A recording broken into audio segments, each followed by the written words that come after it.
A tranquil brick edifice belonging to the Carnegie Institution of Washington stands on Broad Branch Road in the capital's northwest, nestled behind ancient trees, set back from the thoroughfare.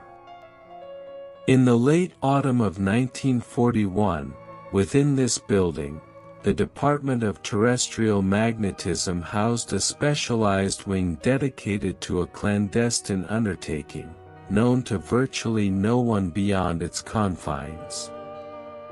The individuals laboring in this wing were physicists and electrical engineers, predominantly in their 30s. Nearly all had been personally recruited by a 40-year-old South Dakotan named Merle Anthony Tuve. Their objective was to achieve something that Europe's most esteemed ordnance engineers had deemed impossible: constructing a functional radio inside an artillery shell. The challenge wasn't theoretical but mechanical. A 5-inch shell discharged from a naval cannon exited the barrel at approximately 2,800 feet per second. In the fleeting thousandth of a second it took to clear the rifling, the projectile experienced an acceleration around 20,000 times the force of gravity. A minute glass vacuum tube, like those found in the compact hearing aids emerging in the late 1930s, weighed about 3 grams. Ralph Baldwin, who would later chronicle the project's most comprehensive technical history, vividly described the stress on such a tube during firing.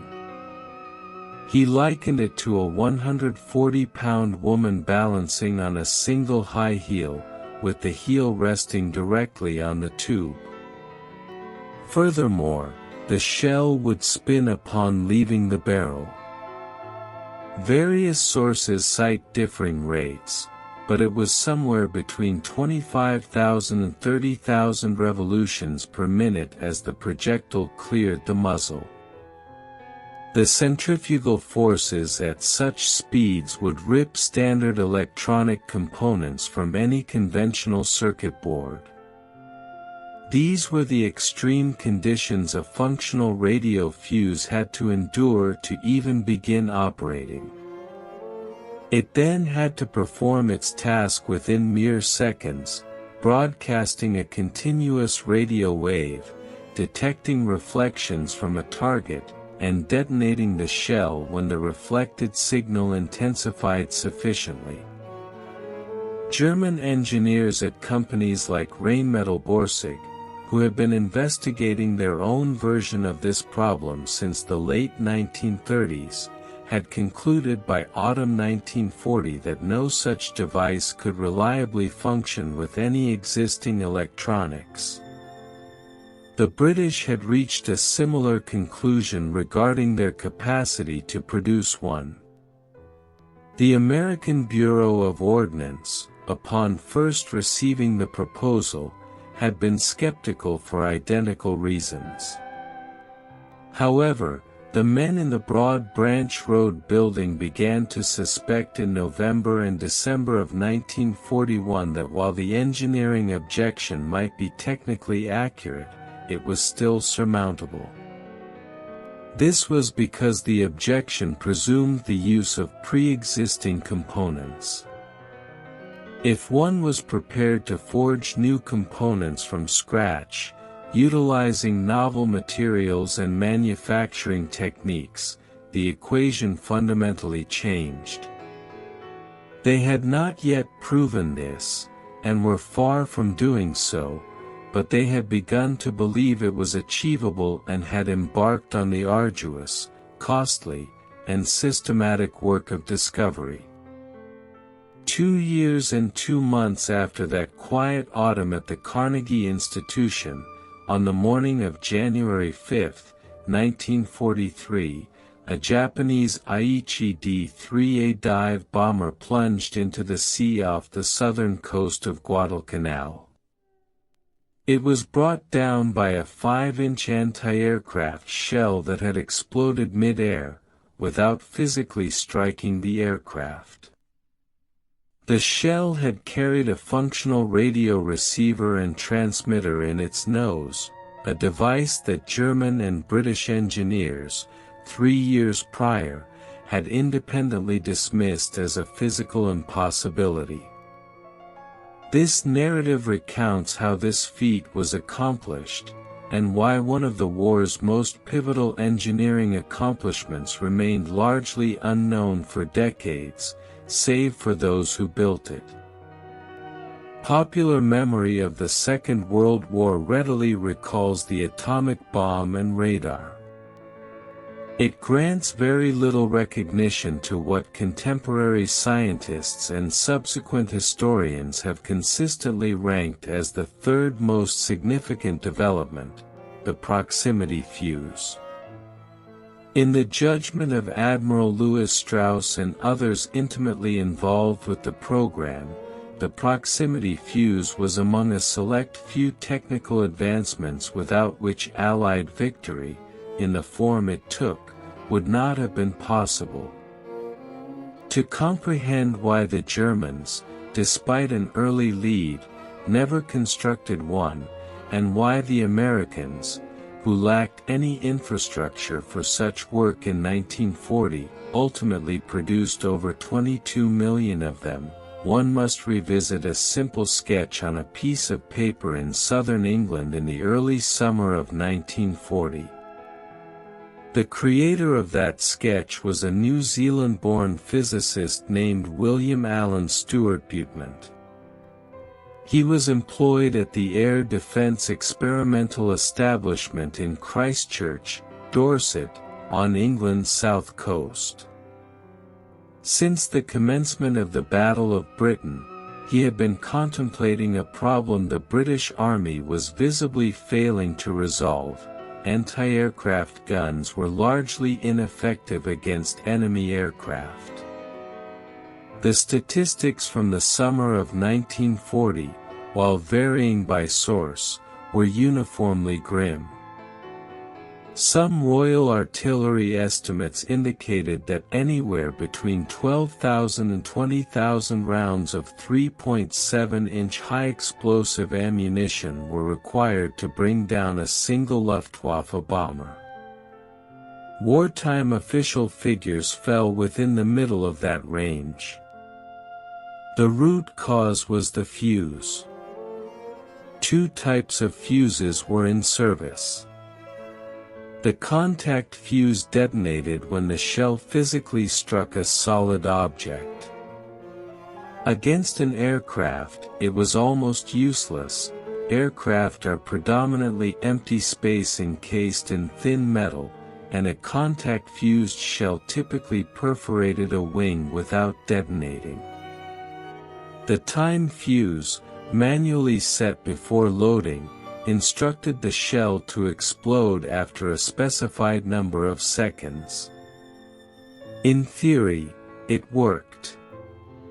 In practice, it demanded that the gunner predict the aircraft's position at the moment of detonation, encode that prediction into a clockwork mechanism, and then trust that the aircraft would maintain its altitude, course, or speed during the shell's flight. Aircraft, however, constantly altered all three. Time fuses consistently produced spectacular explosions where aircraft were not. Butemont, collaborating with colleagues Edward Samuel Shire and Amherst Thompson, formally proposed an alternative in May 1940, an idea that had first struck him in October of the preceding year. Their proposition was for the shell to carry a minuscule radio, continuously emitting a wave as it flew, and listening for reflections from a target. As the target approached, the Doppler shift in the returning frequency would change. When this change reached a specific threshold, the shell would detonate autonomously. There would be no clockwork. The shell, in essence, would decide when to fire itself. The principle was straightforward, the execution was not. They persevered through most of 1940. They constructed bench prototypes that functioned perfectly while resting on a wooden table in a Surrey laboratory. The instant these identical circuits were placed inside any rapidly moving projectile, they failed. Glass valves shattered, solder joints sheared, wire leads broke. By autumn, Britain's wartime scientific establishment had reached a quiet conclusion: the nation was too impoverished, too embattled, and too short of skilled labor to tackle the problem alone. They required a partner with deeper pockets and larger manufacturing capabilities. In September 1940, a delegation led by British scientist Sir Henry Tizard embarked for the United States. They carried a black metal trunk containing, among other critical items, the cavity magnetron that would enable microwave radar, Frank Whittle's early jet engine design, documents on British atomic research, and a thin bundle of papers detailing the radio proximity fuse.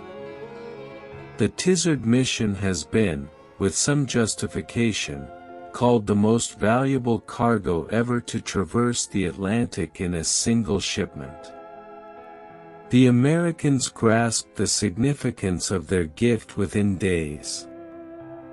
The men entrusted with the proximity fuse documents were a small group at the Carnegie Institution of Washington's Department of Terrestrial Magnetism, working under Tuve.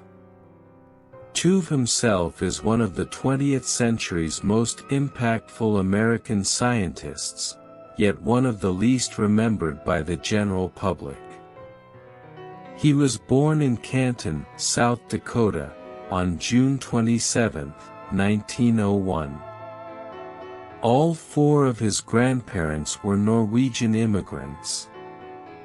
His father, Anthony G. Tuve, was president of Augustana College, the small Norwegian Lutheran institution in Canton. His mother, Ida Marie Larsen Tuve, taught music at the same college. Merle Tuve grew up next door to the Lawrence family. The Lawrence boy, Ernest Orlando, would later invent the cyclotron and win the Nobel Prize in Physics. The two boys built homemade radio sets together when they were 13. Tuve studied physics at the University of Minnesota and earned his doctorate at Johns Hopkins in 1927. By the late 1930s, he was a leading American experimental physicist, a pioneer in using pulsed radio waves to measure the height of the ionosphere.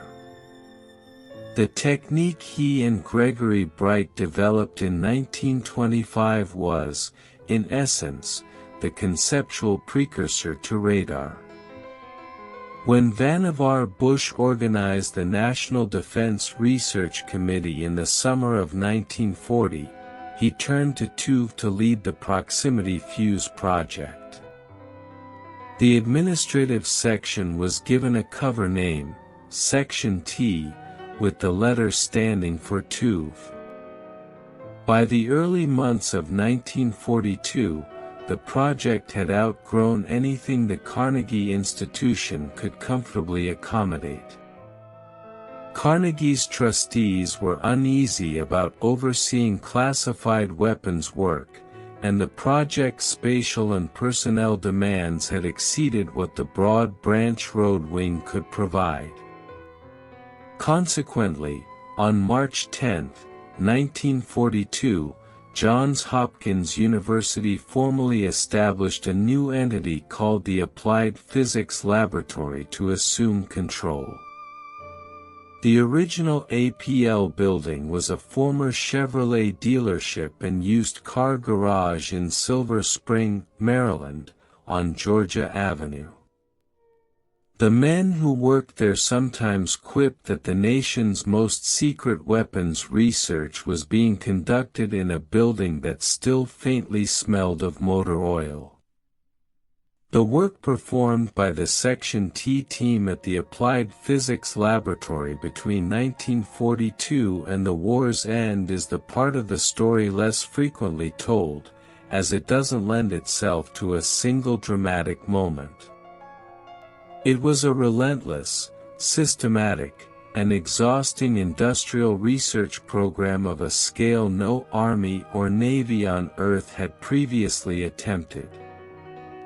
James Van Allen, who joined Tuve's group at Carnegie in late 1941 and transferred with the project to APL in the spring of 1942, would later become one of the 20th century's most celebrated American scientists. The radiation belts encircling Earth bear his name. He left a memoir of the proximity Fuze years, preserved in the Johns Hopkins archives. The memoir describes, among other things, the human centrifuges Van Allen and his colleagues constructed to test miniature vacuum tubes. These centrifuges were rigs that spun a tube at thousands of revolutions per minute and then dropped it through a measured distance to simulate the linear acceleration of being fired from a gun. Van Allen and his team built dozens of versions of these rigs, using them to test every conceivable vacuum tube envelope shape, internal mounting, potting compound, filament support, and cathode metal. The initial prototypes shattered every time. The second batch shattered most of the time. By mid-1941, they had a tube that could survive about half the test firings. By the end of that year, they had a tube that survived 70% of the time. By the spring of 1942, they had a tube that consistently survived. Van Allen later wrote that the floor of the test laboratory was thick with broken glass for most of 1941. They mopped it up at the end of every shift and began anew the next morning. The German equivalent program was doing none of this. The German proximity fuse effort, such as it was dispersed across at least 7 separate firms, working on more than 30 different fuse designs in parallel. An electrostatic fuse being developed at Rheinmetall-Borsig had shown some genuine promise in initial tests. It was suspended in 1940 when senior leadership directed German industry to cease any research project that could not produce a fielded weapon within approximately 6 months. The intention was to free resources for the planned invasion of the Soviet Union. The effect was to gut almost every long-horizon technology program Germany possessed. The Rheinmetall electrostatic fuse was suspended. The early German cavity magnetron program was suspended. Several jet engine projects were starved of resources. None of these decisions could be reversed quickly. By the time the war turned and the Germans attempted to restart some of the suspended programs in 1944, it was too late. Allied bombing had degraded the precision manufacturing base they would have needed. There was an acoustic fuse called Kranich, German for crane, that detected aircraft engines by frequency and attempted to detonate at the peak of the sound. It worked in laboratory conditions but failed in flight because the noise of a projectile cutting through the air drowned out the engine sound it was supposed to detect. There was a photoelectric fuse named Pistol that aimed to detect the shadow of an aircraft passing over the shell. There were infrared concepts, capacitive concepts, and other acoustic concepts with names like Mazie, Stimgebel, and Trickter. None of them ever entered mass production. None of them ever shot down a single aircraft. The individuals leading these projects were not unimpressive. The acoustic engineers at the Graf Zeppelin Institute were among the world's best in their specialty. The electrostatic team at Rheinmetall genuinely understood the physics of capacitive sensing. What they lacked was a single individual in the role Tuve was filling in Washington. They did not have one administrative authority who could stand in a central position. Physicists, electrical engineers, ordnance experts, and specialists in mass production to collaboratively address the same challenge, within the same facility, under a unified command, and with a shared deadline. In contrast, the German military research framework was intentionally designed to prevent any single bureaucratic faction from consolidating excessive authority. The Army, Navy, Air Force, and SS each operated their own competitive research initiatives, frequently duplicating efforts and often classifying information at levels that restricted other German forces, even German engineers, from knowing of the work's existence. By 1943, certain German academic experts were genuinely unaware that other German scientists were tackling the identical fuse problem they were, due to stringent security compartmentalization that rendered such knowledge inaccessible. Conversely, Tuve's team at APL had expanded significantly by 1944, reaching a workforce of approximately 30,000 individuals across the laboratory itself, its production contractors, and the associated supply chain. All these personnel possessed at least a general understanding of what they were constructing and its purpose. By the spring of 1942, Section T had developed a functional tube. By midsummer, a working circuit was in place. By August of that year, they were prepared to integrate a fuse into an actual shell and test it against a real target.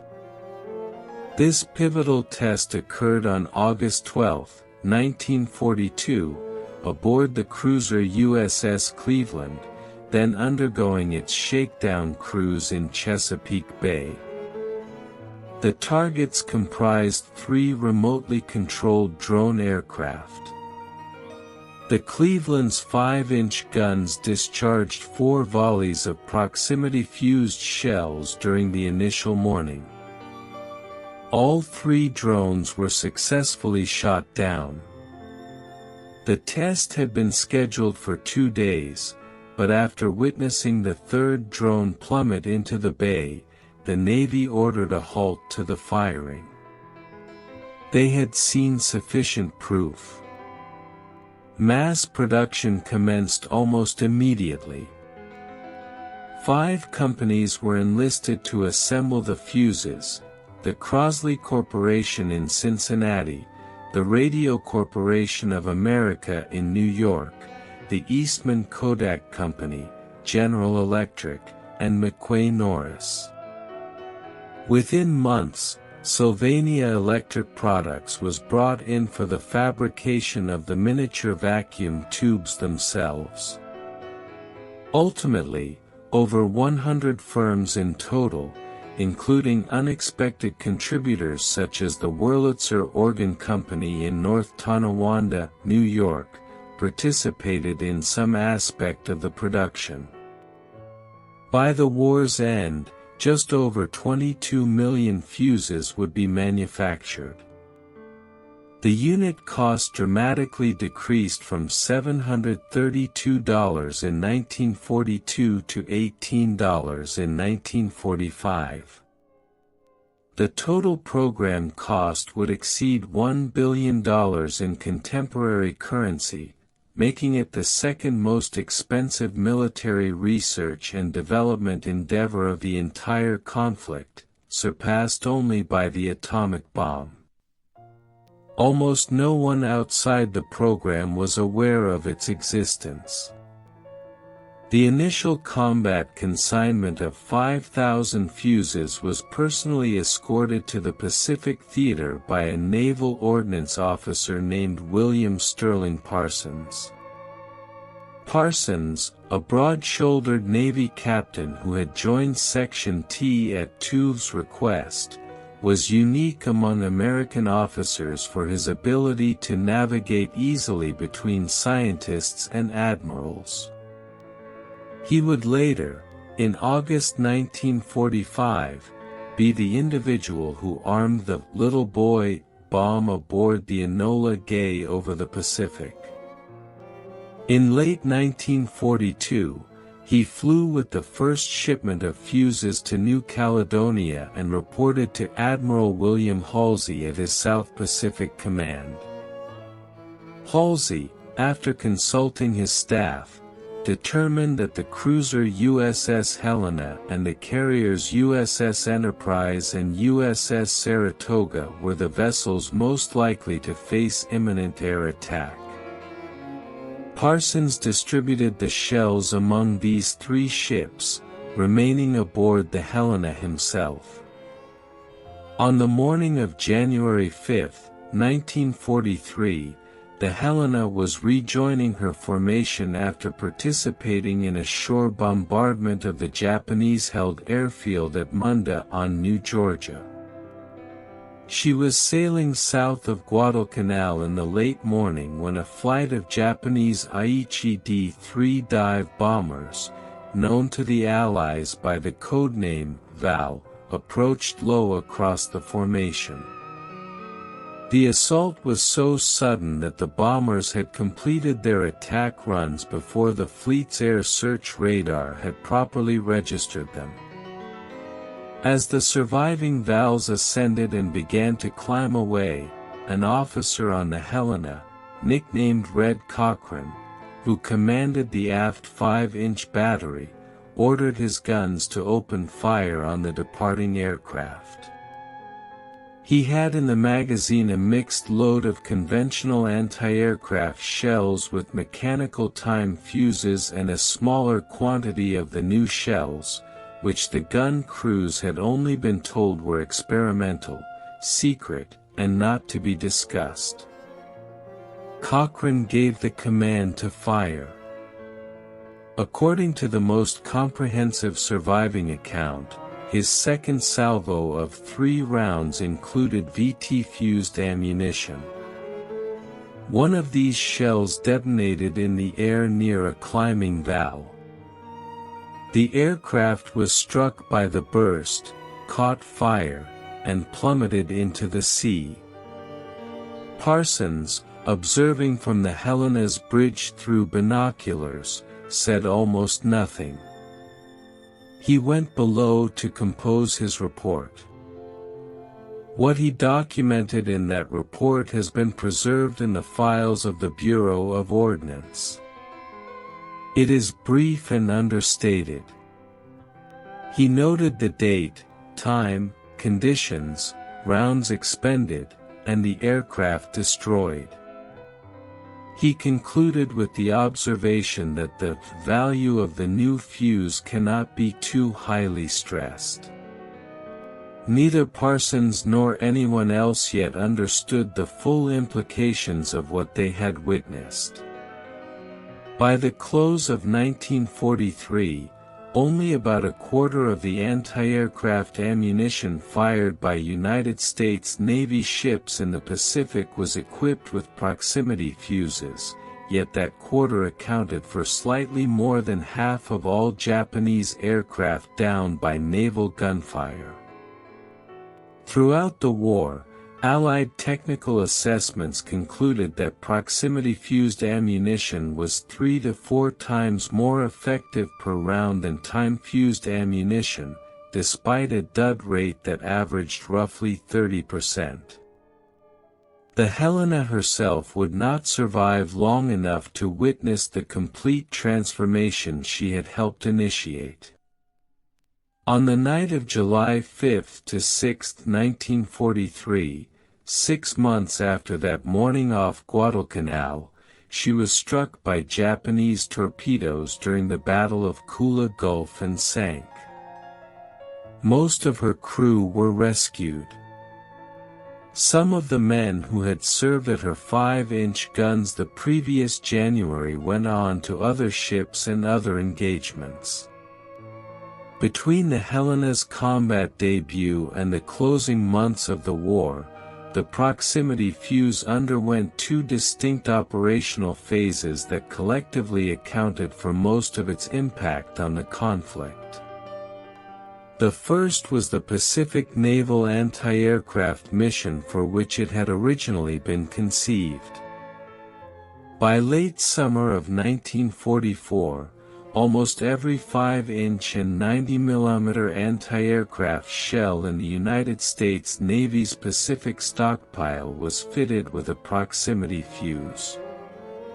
The Battle of the Philippine Sea in June of that year, sometimes referred to as the Marianas Turkey Shoot, saw American carrier groups inflict devastating losses on Japanese naval aviation, partly because the proximity fuse rendered every 5-inch burst equivalent to a much larger weapon. Allied technical analyses after the war concluded that proximity-fused 5-inch shells achieved kill rates roughly 3.5 to 4 times those of time-fused shells over the same period. In the final year of the war, when Japanese tactics shifted to deliberate kamikaze attack runs at low altitude, the fuse proved even more critical. Veteran admirals later credited it as one of the few defensive measures that consistently worked against an aircraft being intentionally flown into a ship. Vice Admiral Arleigh Burke, who served as Chief of Staff to Vice Admiral Mark Mitcher commanding the Fast Carrier Task Forces, stated in a 1978 interview at the Applied Physics Laboratory that the fuses had brought down enemy aircraft by the dozens and that without them, American ship losses and casualties in the last half of the war would have been enormously greater. The second operational phase was the European Air Defense Mission, which unfolded in 2 parts. In June 1944, a week after the Allied landings in Normandy, the Germans began launching the V-1 cruise missile against London. The V-1 was a small, jet-powered, pilotless aircraft flying low and fast, precisely the kind of target that conventional anti-aircraft artillery had been specifically designed not to handle. Tens of thousands of British civilians were killed or wounded by V-1 strikes over the summer of 1944. The United States authorized the deployment of proximity fuses on the British coastal anti-aircraft belt on June 12. The combination of the proximity fuse, the SCR-584 radar, and the M9 fire control computer revolutionized the kill rate of the British coastal guns within a matter of weeks. In the first week, the gun belt was shooting down approximately 17% of approaching V-1s. By the end of August, this figure had climbed to about 74%, and on the final day of intensive launches, British radar detected 104 V-1s approaching the coast, and the gun belt destroyed 68 of them, with only 4 reaching London. After the Germans were pushed beyond V-1 range of southeastern England in the autumn, they retargeted the weapon at the recently captured Belgian port of Antwerp, which was vital for Allied resupply on the European continent. APL physicists redesigned the Fuze for the lower altitudes the Antwerp V-1s were flying. The modified Fuzes were quickly put into production at the Crosley factory in Cincinnati and flown across the Atlantic in a special detachment of Lancaster bombers, personally authorized by Winston Churchill. A single anti-aircraft battalion in Antwerp accounted for 48 of the first 75 V-1s it engaged.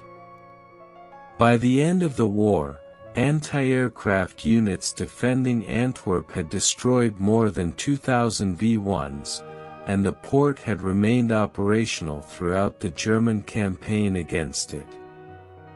If you have made it this far in this story, the like button helps work like this reach the people who care about getting the engineering history right.